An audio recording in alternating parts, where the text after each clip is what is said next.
Well, hello there. Welcome back to the Rich Hughes Diary. And I want to wish each and every one a happy Easter. I hope that you got to spend the day talking to the good Lord. Maybe went to church, spent time with the family, ate a little too much, which I can agree to that one. and hopefully you know who the good Lord is. You know why we celebrate Easter. It means something to you. Uh, I went to a sunrise service church there with still the old log one, and they had it. And then after the service this morning, they had it at 7. They cooked and they had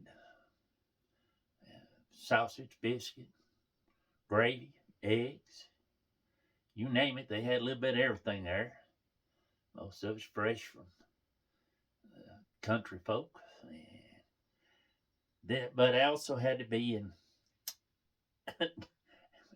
about an hour away at my daughter's church to go with her, my son-in-law, and my granddaughter. I need to be there down there by 10:15, so I need to leave up there around 9 or so to make sure I got down there. And I'm looking at my watch. I'm like, this is going to be cutting it close. And it's getting about 15:09, 10:09. I hadn't hardly walked in the door to the little area they used to serve the food. I'm thinking, well, I might ought to leave, but man, that's awfully good to pass up. That's country cooking. That's a breakfast you don't get too often. Needless to say, I made it through the heat. I left a little later, but I made enough time up to make it down there. Although I did get behind a person on one of the back roads I run down through, and we run speed limit, so I wasn't getting in trouble over that one. I still made it, but what is? I meant to make the video earlier while I still had my suit and tie on. I've been wearing a suit and tie to Easter for quite a few years now. Long time, really. But that started when I was young. When we was growing up young here, I guess they would call this like the Bible Belt. Every Easter you got new church clothes.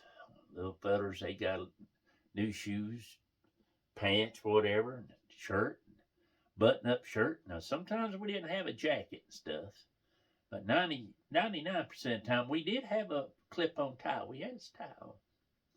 The girls, they'd be all dressed up, and they'd have new shoes, new little old dresses. And one time I might have been just a baby a little. Don't remember, but sisters talk about it, and I've heard my mom talk about it. She took an oatmeal, like what you get oatmeal in instant can of one of those cardboards, and she cut about yay off of it. She put her some cloth and stuff around it and fixed it, and she made them little old box hats where they put on their heads for Easter. You know, made them all pretty with a little lace and done everything to it. You know, that was the way to, when you ain't got money back in them days, people really didn't have no money, but tell you, you may do with what you have. Our mom was really crafty about stuff like that, but we growed up time, especially Easter, most men were dressed up, and big portion suits, ties. And, I guess as Mama said, well, when you come, especially Easter, you should bring the best you got. Look your best for the good Lord. And so I started doing that years back. When my daughter, she lived at home with her mother. It's 45, 50 miles from here. I'd go up there where their church was and go to sunrise service with them. I'd wear a tie, suit, tie, and stuff. Well, I'd get a tie to match my daughter's. And, we'd have to take Easter pictures. We'd always be together doing that. Then the years went by, and now my daughter's married and has a beautiful daughter. My granddaughter, she's just a little over 2 years old, 2.5. So I had a picture made with her last year with her little pink looking dress, and I had a pink tie I had. And this year she had a little I don't know if you call it really purple. I don't know what color, but anyway, my daughter found me a tie to match, so I had it on this morning, and I was laughing because when we went to church down there, I don't know if anybody else had a tie, suit and tie on. Preacher come out, he's a little younger than me, and he said, I looked out the window, seen you walking up the road to us. And he said, well, who is that? He's too dressed up fine to be in this place, but that's okay, he's welcome. And he seen who it was, we was laughing about it, and I explained it to him. Well, they went down where they live, and they live in quite a large city on the outskirts, I guess. Today, to my daughter's church and all, and went in there, and I think maybe the preacher, one, maybe two other men out of I say there's 100 plus, 100, maybe 120 people, but 100 or so. Was on one suit and tie on again, which is, goes to prove it don't matter where you at. It's just maybe people call it antiquated. It's out of style. It's out of touch. People don't do that no more. People don't get that well dressed up. Although I do admit both places women had nice dresses on. Looked like they worked on their hair and got their hair man, but the men were just sort of man. I'm here, which is very important, which really all that matters in the long run. But I hope and pray, I guess, as a father and grandfather or daddy and a papa, in my situation, that I am able to continue to do this, that when the time comes and my granddaughter, good Lord knocks on her heart and prayers that she accepts, and that's where, become a Christian, that I can be there with her. Maybe I can help pray for her. But, she's being raised up in church with mom and dad. She's seen them pray, and us pray together. We go out to eat and do stuff together. My daughter, whenever she's going through that herself, we's up there at her church, and I believe it's at Christmas. It was a Christmas play or something, and it hit her hard. She's up there at the altar praying, and I got down beside her and prayed, and then her mom and it was. Then my mom and dad was with me, and they got up there, and dad was with the king, but he still got down beside and prayed with her as her granddaughter and her grandmother on her mama's side.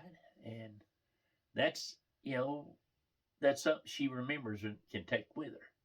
That story she can pass down.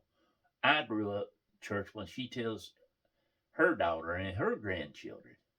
And I hope that, when my granddaughter, I hope to see that time comes. And maybe later on, once I'm long gone and she has children, she can say, yeah, your great grandpa, he dressed up for Easter. And he'd always come to church, I'm your papa always been at church. He'd come to church with us. He was always there, and he's there to pray with me and help me. And, my daughter can tell her granddaughter, your great grandpa and grandma prayed for me was this. Maybe that's a good family tradition, and I hope it stays with the family.